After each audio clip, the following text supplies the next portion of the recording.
Hola, la lección de esta semana titula La adoración, el canto y la alabanza. El propósito es reconocer la alabanza como medio de expresión de necesidades y gloria a Dios por sus bendiciones y poder. El texto clave se encuentra en Salmos 96:1. Cantad a Jehová cántico nuevo, cantad a Jehová toda la tierra. Nuestra lección será dividida en 3 partes. La primera la hemos titulado La verdadera alabanza, la segunda El espíritu de la alabanza y la tercera La música en la adoración. Comencemos con la primera parte, la verdadera alabanza. Tocaremos en esta sección las diferencias que existen entre Saúl y David. Leamos el Salmo 32:5. Mi pecado te declaré y no encubrí mi iniquidad. Dije, confesaré mis transgresiones a Jehová y tú perdonaste la maldad de mi pecado. ¿Cuáles fueron las diferencias entre Saúl y David? En primer lugar, la condición de rey. Saúl tenía las condiciones de rey pedidas por el pueblo de Israel. David fue elegido por las condiciones que Dios pedía. Miró su corazón. Elena de White menciona que en Saúl Dios había dado a los israelitas un rey según el corazón de ellos, como dijo Samuel cuando le fue confirmado de reino a Saúl en Gilgal. Ahora pues, ved aquí vuestro rey que habéis elegido. Esto está en 1 Samuel 12:13. Bien parecido, de estatura noble y porte principesco. Tenía una apariencia en todo de acuerdo con el concepto que ellos tenían de una dignidad real, y su valor personal y su pericia en la dirección de los ejércitos eran las cualidades que ellos consideraban como las mejor calculadas para obtener el respeto y el honor de otras naciones. Saúl era el ideal del líder para el pueblo, pero cuán equivocados podemos estar al solo mirar la apariencia y no ver el corazón. Al elegir Dios a David, se aseguró que realmente cumpliera con la condición de un rey elegido por Dios, aquel que anhela hacer su voluntad. Por eso Dios le dijo a Samuel, no mires a su apariencia ni a lo alto de su estatura, porque lo he desechado. Pues Dios no ve como el hombre ve, pues el hombre mira la apariencia exterior, pero el Señor mira el corazón. Esto se encuentra en 1 Samuel 16:7. La segunda característica que diferencia a David de Saúl es el verdadero arrepentimiento. Sin duda, los pecados de Saúl fueron menores que los de David, pero David fue perdonado por Dios, pues él perdona a aquellos que se sinceran con él. La historia nos muestra que David se arrepintió y lamentablemente Saúl no. David afrontó las consecuencias de su pecado, aun cuando Dios lo perdonó. Sin embargo, Saúl no actuó así. Al contrario, rechazó a Dios y su corazón no estaba entregado a él. Leamos el Salmo 51:3. Porque yo reconozco mis transgresiones y mi pecado está siempre delante de mí. Mientras David hacía la voluntad de Dios, era llamado hombre según el corazón de Dios. Pero en el momento que pecó dejó de serlo. Sin embargo, aún tenía oportunidad, pues cuando se arrepintió volvió a tener esa verdadera condición. El verdadero arrepentimiento se refleja en la oración de David, quien tenía profundo dolor por el pecado. Elena de White menciona, su arrepentimiento era sincero y profundo. No hizo ningún esfuerzo por atenuar su crimen. Ningún deseo de escapar del juicio que lo amenazaba inspiró su oración. David anhelaba que su corazón volviera a ser puro. Anhelaba la santidad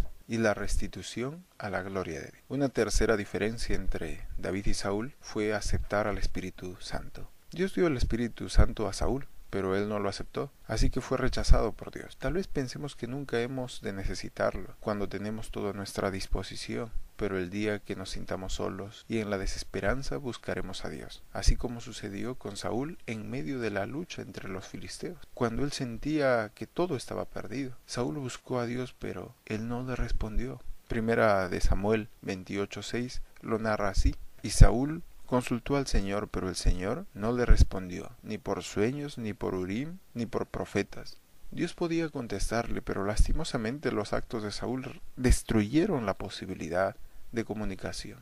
Había dado muerte a los sacerdotes, había ahuyentado al Espíritu Santo, había rechazado a David como rey y no podría recibir el mensaje de Dios. Sin embargo, Saúl no volvió con humildad ni arrepentimiento al Señor. Por más que él lo esperaba, aún tenía la posibilidad y decidió hacer lo contrario. Buscar ayuda en poderes satánicos. Leamos 1 Samuel 28:7. Por eso ordenó a sus oficiales: busquen alguna mujer que invoque a los muertos para que yo vaya a hacerle una consulta. Y sus oficiales le respondieron: en Endor hay una mujer que invoca a los muertos. Así Saúl rechazó al Señor. La segunda parte de nuestra lección titula Espíritu de alabanza. Y quisiera comenzar haciendo una pregunta: ¿en qué momento nace la verdadera adoración? Salmo 51:17 dice así: los sacrificios de Dios son el espíritu contrito. Al corazón contrito y humillado, oh Dios, no despreciarás. Entonces, ¿en qué momento nace la verdadera adoración? Consideremos dos ideas fundamentales. La primera, cuando descubrimos la triste condición humana. Nuestra condición pecaminosa nos muestra que hay un contraste entre lo que somos y lo que deberíamos ser. Por ello nos sentimos devastados. Sin embargo, al no ver la triste condición de pecado en el ser humano, se pierde la conversión. En medio del pecado el hombre no distingue lo que es correcto, pues el pecado lo tiene amortecido. Por eso es necesaria la acción del Espíritu Santo para nuestro autoexamen, el estudio de la Biblia y la oración ferviente, y sentir tristeza por la condición de pecado. Tener tristeza es la primera instancia del arrepentimiento, pues el hombre tendrá gozo cuando se libere de él. La segunda idea fundamental es cuando entendemos que Jesús acredita su vida al morir por nosotros. Cristo vino a morir en el lugar del ser humano, y gracias a él nuestras transgresiones son borradas. Lo único que debe hacer el hombre es recibir la gracia de Dios por fe. Nuevamente volvemos al principio. La adoración debe estar centrada en Cristo. Debe ser la expresión del agradecimiento, y todo aquel que anhela vivir con gozo y eternamente debe entender que solo por gracia podemos tenerla. Dios no contará las transgresiones en nuestra contra, gracias a Cristo. Ese debería ser nuestro más profundo gozo. David comprendía que Dios era su Salvador y el modelador de su vida en todo aspecto, y como líder del pueblo de Dios mostraba a Dios como su amigo en medio de sus alabanzas. ¿Cuáles son las labores de Dios y la labor del hombre en la adoración? Primera de Crónicas 16:12 dice así: recordad las maravillas que él ha hecho, sus prodigios y sus juicios de su boca. Primero, la labor del hombre debe ser amar, obedecer y adorar a Dios como su Padre y Dios. El ser humano actúa en respuesta a lo que Dios hace por él. David, en el Salmo descrito en Primera de Crónicas 16, muestra que la alabanza está dispersa en diversas ocasiones, como recordar, dar gracias, cantar, glorificar y muchas acciones más, que son expresiones que nacen de amar a Dios por lo que Él ha hecho en nuestra vida. Obedecer es ratificar que adoramos y amamos a Dios. El comentario bíblico adventista menciona: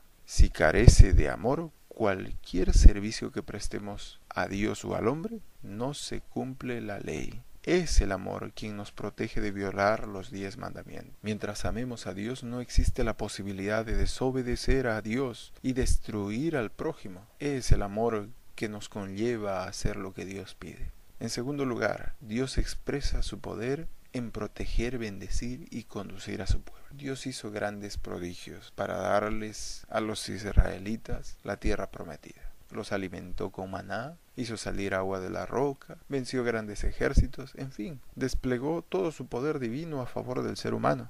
¿No debería acaso el hombre manifestar agradecimiento y amor por aquel que fue capaz de dar hasta su Hijo para dar libertad al hombre? Consideremos ahora la tercera parte de nuestra lección: la música en la adoración. ¿Cuán importante es la música en la adoración? Apocalipsis 4:11 describe una circunstancia celestial. Digno eres, Señor y Dios nuestro, de recibir la gloria y el honor y el poder, porque tú creaste todas las cosas, y por tu voluntad existen y fueron creadas.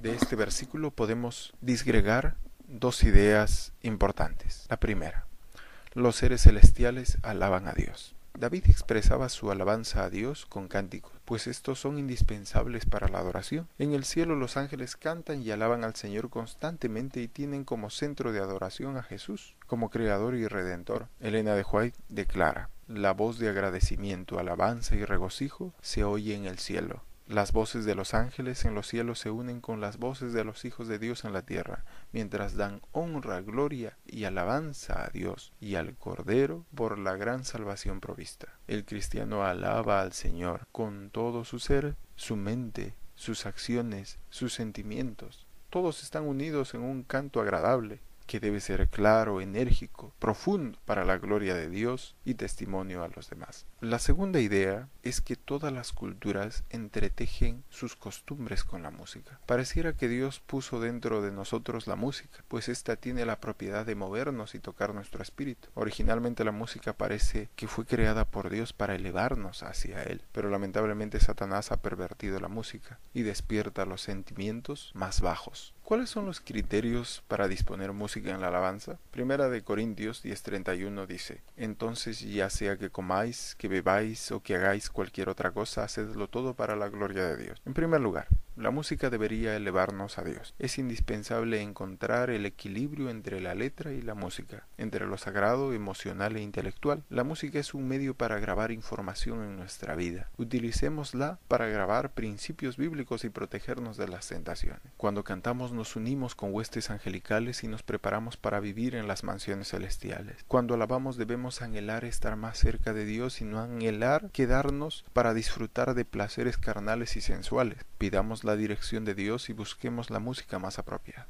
Elena de Juan menciona: se necesita a los que tienen el don del canto. La melodía de la alabanza es la atmósfera del cielo. A menudo, mediante las palabras de los himnos sagrados, se han abierto los manantiales de arrepentimiento y la fe. El canto es uno de los medios más efectivos para impresionar la verdad espiritual sobre el corazón. En segundo lugar, la música está ligada con criterios culturales. La Biblia nos proporciona las letras de la adoración, pero lastimosamente no existe música en los cánticos bíblicos. Apenas podemos conseguir algunas melodías por cuestiones culturales del pueblo israelita. Las costumbres culturales en muchos casos no son buenas, y se puede tornarse difícil distinguir entre lo que es bueno y lo que es malo. Pero para esto, recordemos que nuestros cánticos deben basarse en principios divinos, pues las culturas varían, pero los principios de Dios no. De ahí que algunos consideran los himnos exagerados, parcos y poco llamativos, y otros utilizan cánticos que prácticamente no se diferencian con lo secular.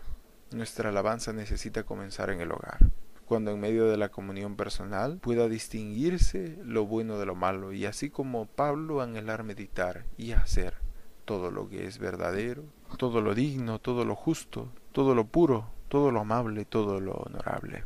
Para terminar, quisiera mencionar algunas conclusiones importantes. Primero, la diferencia en la adoración radica en lo que hay en nuestro corazón. Segundo, adorar es agradecer al Señor y reconocerlo como nuestro líder. Tercero, la música es parte indispensable de la adoración. Y en cuarto lugar, busquemos que los cánticos nos dirijan a Dios. Que nuestro Señor Jesucristo derrame su gracia sobre ti. Que Dios te bendiga. Te invitamos a visitar nuestro sitio web www.davidchacon.tk.